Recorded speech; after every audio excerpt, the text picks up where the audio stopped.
जय हिंद। स्वागत है आप लोग का अपना channel GK and GS official में।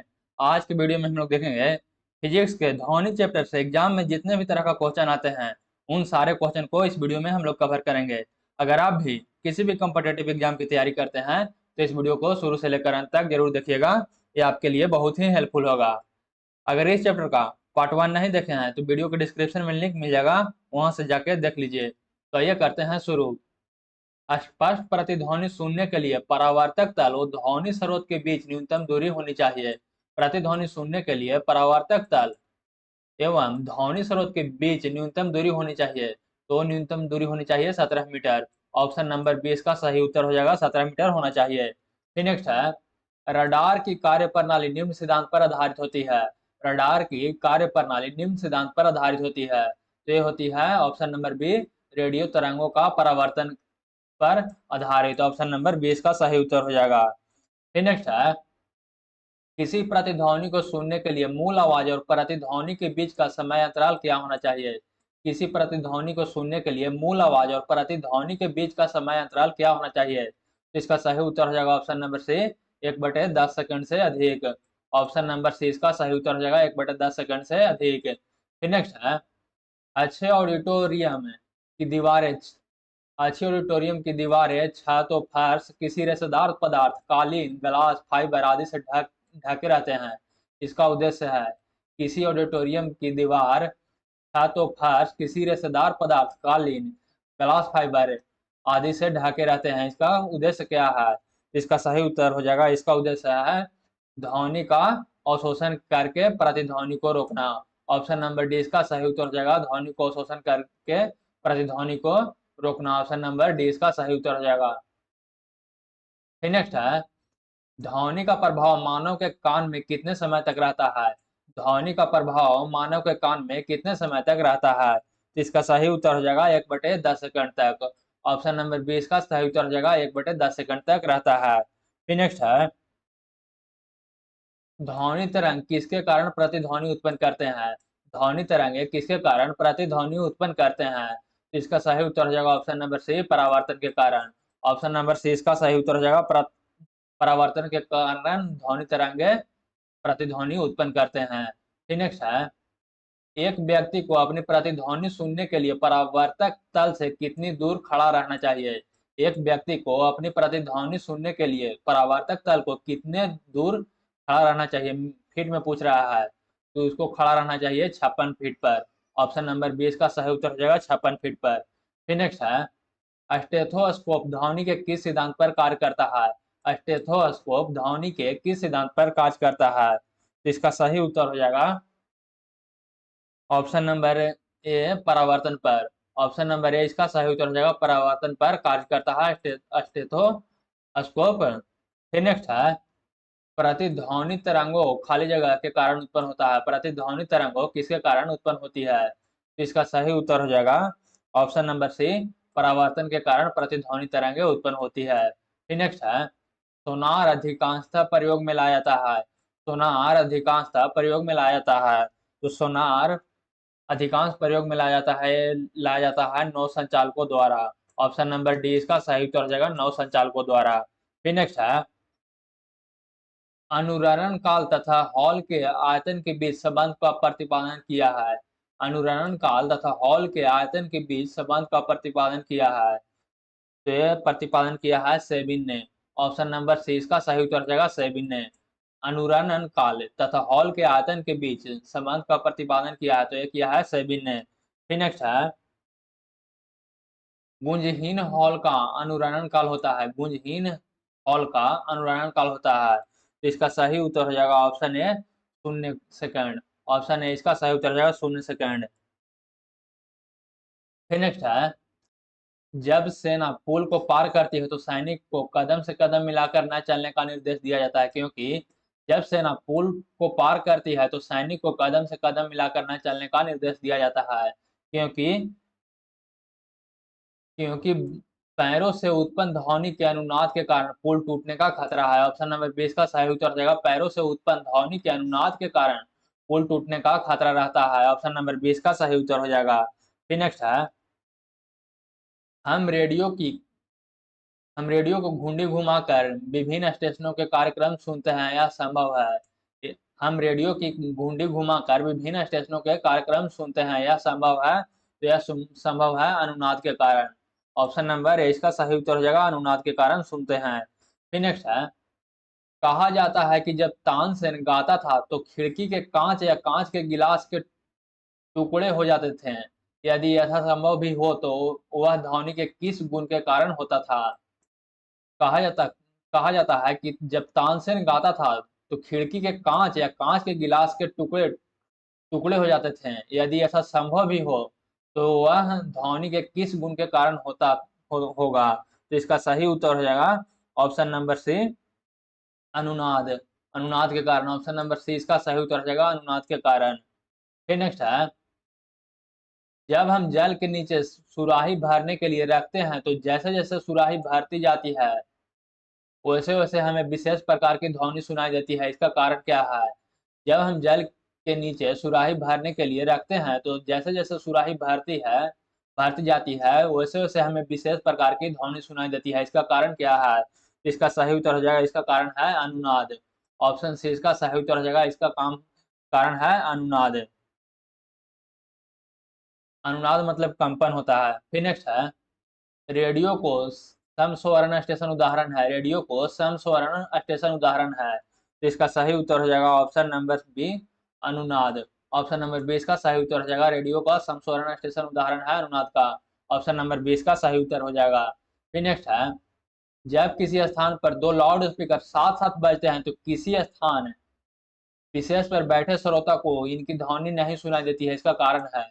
जब किसी स्थान पर दो लाउड स्पीकर साथ साथ बजते हैं तो किसी स्थान विशेष पर बैठे श्रोता को इनकी ध्वनि नहीं सुनाई देती है, इसका कारण है। तो इसका कारण है व्यतिकरण। ऑप्शन नंबर 20 का सही उत्तर हो जाएगा, इसका कारण है व्यतिकरण। ऑप्शन नंबर 20 का सही उत्तर हो जाएगा।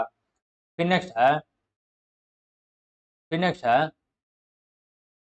समुद्र में स्थान स्थान पर ऊंचे प्रकाश घर बनाए जाते हैं जहां से बड़े सायरन बजाकर जहाजों को संकेत भेजे जाते हैं। कभी कभी जहाज नीरव क्षेत्र में पहुंच जाते हैं जहां सायरन की ध्वनि सुनाई नहीं देती है। यह नीरव क्षेत्र ध्वनि तरंगों के किस गुण के कारण निर्मित होती है? तो यह व्यतिकरण के कारण उत्पन्न होती है। ऑप्शन नंबर 20 का सही उत्तर हो जाएगा, व्यतिकरण के कारण निर्मित होती है। ऑप्शन नंबर 20 का सही उत्तर हो जाएगा। फिर नेक्स्ट है, जब हम कमरे के अंदर बैठे रहते हैं तो यद्यपि हम बराबर के कमरे में बातचीत करने वाले व्यक्तियों को देखते हैं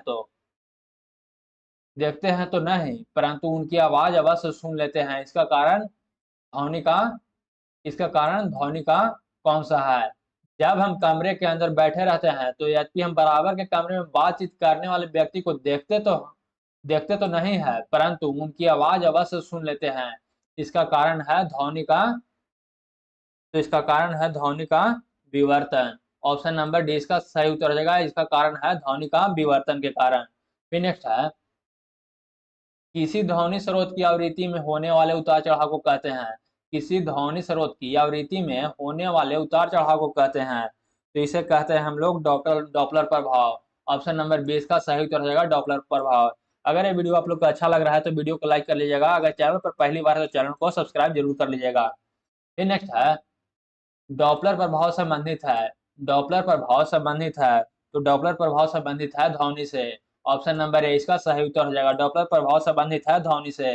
फिर नेक्स्ट है, पास आती हुई रेलगाड़ी की सीटी की आवृत्ति या तीक्ष्णता बढ़ती जाती है, ऐसा किस घटना के कारण होती है?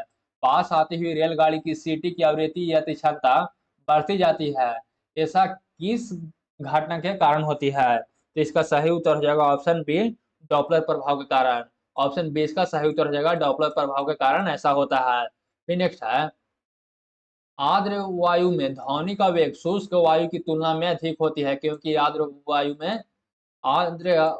में ध्वनि का वेग शुष्क वायु की तुलना में अधिक होती है, क्योंकि वायु में आर्द्र वायु में शुष्क वायु की तुलना में घनत्व कम होता है। आर्द्र वायु में शुष्क वायु की तुलना में आर्द्रता घनत्व कम होता है। ऑप्शन नंबर 20 का सही उत्तर हो जाएगा। फिर नेक्स्ट है, निम्नलिखित कथनों में से कौन सा सही है ध्वनि का वेग? ध्वनि का वेग माध्यम के प्रकृति पर निर्भर नहीं करता है। कौन सा सही नहीं है? कौन सा सही है? तो ये तो गलत है। गैसों में अधिकतम और द्रवों में न्यूनतम, ये भी गलत है। ठोसों में अधिकतम और द्रवों में न्यूनतम, ये भी गलत है। ठोसों में अधिकतम और गैसों में न्यूनतम होता है, ये सही हो जाएगा। ऑप्शन नंबर डी इसका सही उत्तर हो जाएगा। ऑप्शन नंबर डी इसका सही उत्तर हो जाएगा। ठोस में ध्वनि का वेग सबसे अधिकतम होता है और गैस में ध्वनि का वेग सबसे न्यूनतम होता है। तो ऑप्शन नंबर डी इसका सही उत्तर हो जाएगा। फिर नेक्स्ट है, निम्नलिखित कथनों में से कौन सा एक सही नहीं है? निम्नलिखित कथनों में से कौन सा एक सही नहीं है? गैसों में ध्वनि तरंगों की प्रकृति अनुदैर्ध्य होती है, ये सही है। 20 हर्ट्ज से कम आवृत्ति की ध्वनि तरंग प्रस्रव्य तरंग होती है, यही गलत है। 20,000 हर्ट्ज से ऊपर वाली आवृत्ति प्रस्रव्य तरंग होती है। तो ऑप्शन नंबर 20 का सही उत्तर हो जाएगा। ऑप्शन नंबर 20 का सही उत्तर हो जाएगा। फिर नेक्स्ट है, निम्नलिखित में से किस एक प्रकार की तरंग का प्रयोग रात्रि दृष्टि उपकरण में किया जाता है? निम्नलिखित में से किस एक प्रकार की तरंग का प्रयोग रात्रि दृष्टि उपकरण में किया जाता है? तो इसका सही उत्तर हो जाएगा ऑप्शन नंबर सी, औरक तरंग। ऑप्शन नंबर सी इसका सही उत्तर हो जाएगा, औरक तरंग का। फिर नेक्स्ट है, निम्नलिखित में से किस एक में ध्वनि चाल सबसे अधिक होगी? निम्नलिखित में से किस एक में ध्वनि चाल सबसे अधिक होगी? तो इसका सही उत्तर हो जाएगा ऑप्शन नंबर डी, लकड़ी में। ऑप्शन नंबर डी इसका सही उत्तर हो जाएगा, लकड़ी में। फिर नेक्स्ट है, एक जेट वायुयान 2 मैक के वेग से हवा एक जेट वायुयान 2 मैक के वेग से हवा में उड़ रहा है जब ध्वनि का वेग 332 मीटर सेकंड है, तो वायुयान की चाल कितनी है? एक जेट वायुयान 2 मैक के वेग से हवा में उड़ रहा है जब ध्वनि का वेग 332 मीटर पर सेकंड है, तो वायुयान की चाल है। तो मैक नंबर दिया हुआ है 2, प्लेन की चाल पूछ रहा है और ध्वनि की चाल दिया है 332।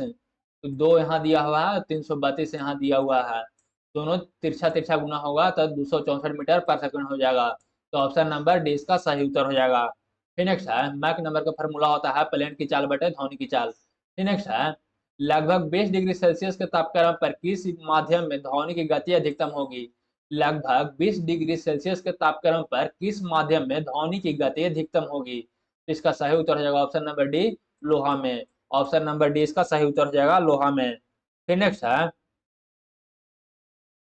एक जैव पद्धति जिसमें परस्राव्य ध्वनि का उपयोग किया जाता है। एक जैव पद्धति जिसमें परस्राव्य ध्वनि का उपयोग किया जाता है, तो इसका सही उत्तर हो जाएगा सोनोग्राफी में परस्राव्य ध्वनि का उपयोग किया जाता है। ऑप्शन नंबर ए इसका सही उत्तर हो जाएगा।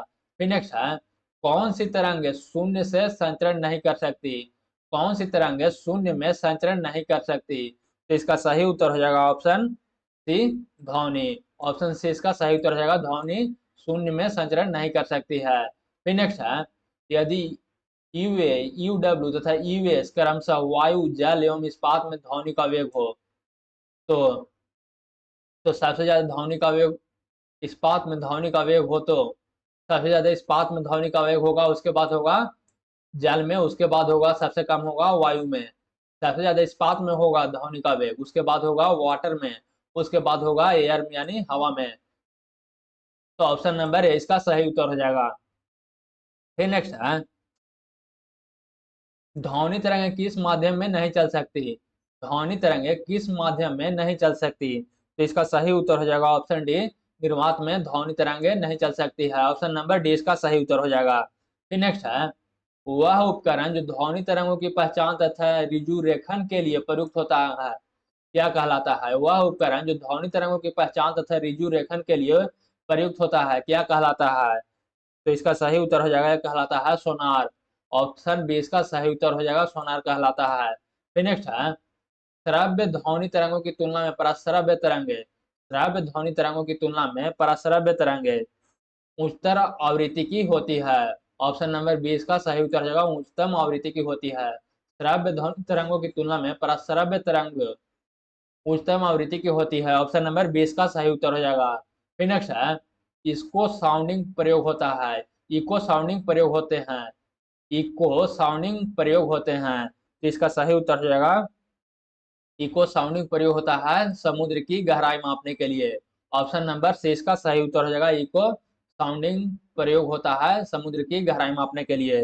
फिर नेक्स्ट है, एकोस्टिक विज्ञान है, एकोस्टिक विज्ञान है। तो इसका सही उत्तर हो जाएगा एकोस्टिक विज्ञान है ध्वनि से संबंधित, एकोस्टिक विज्ञान है ध्वनि से संबंधित। ऑप्शन नंबर 20 का सही उत्तर हो जाएगा।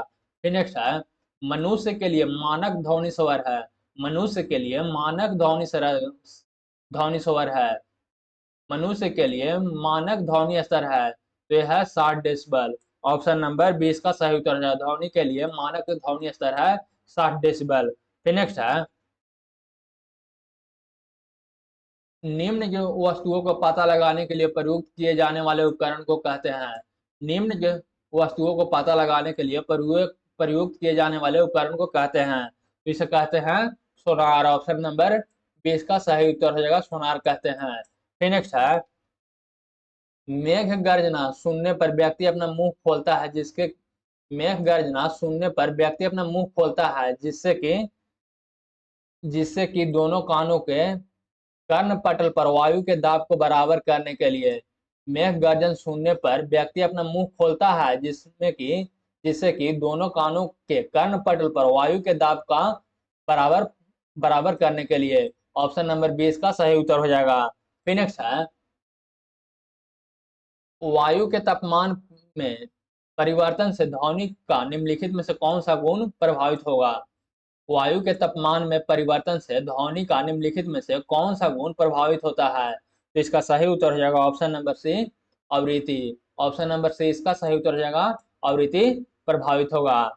फिर नेक्स्ट है, ध्वनि तरंगों का वह गुण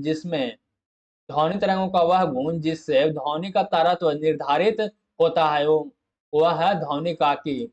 ध्वनि तरंगों का वह गुण जिससे ध्वनि का तरत्व निर्धारित होता है, यह है ध्वनि का आवृत्ति के कारण। ऑप्शन नंबर ए इसका सही उत्तर हो जाएगा, ध्वनि के आवृत्ति के कारण। ऑप्शन नंबर ए इसका सही उत्तर हो जाएगा। तो ये था ध्वनि से पूछे जाने वाले बहुत ही महत्वपूर्ण प्रश्न। अगर पार्ट 1 और पार्ट 2 दोनों देख लेते हैं तो एग्जाम में एक भी क्वेश्चन नहीं छूटेगा। अगर ये वीडियो आप लोग को अच्छा लगा तो वीडियो को लाइक कर लीजिएगा। अगर चैनल पर पहली बार है तो चैनल को सब्सक्राइब जरूर कर लीजिएगा। अगर इस वीडियो को फेसबुक पेज पे देख रहे हैं तो पेज को फॉलो जरूर कर लीजिएगा। तो बस आज के लिए इतना ही, तब तक के लिए जय हिंद। मिलेंगे किसी अगला वीडियो में।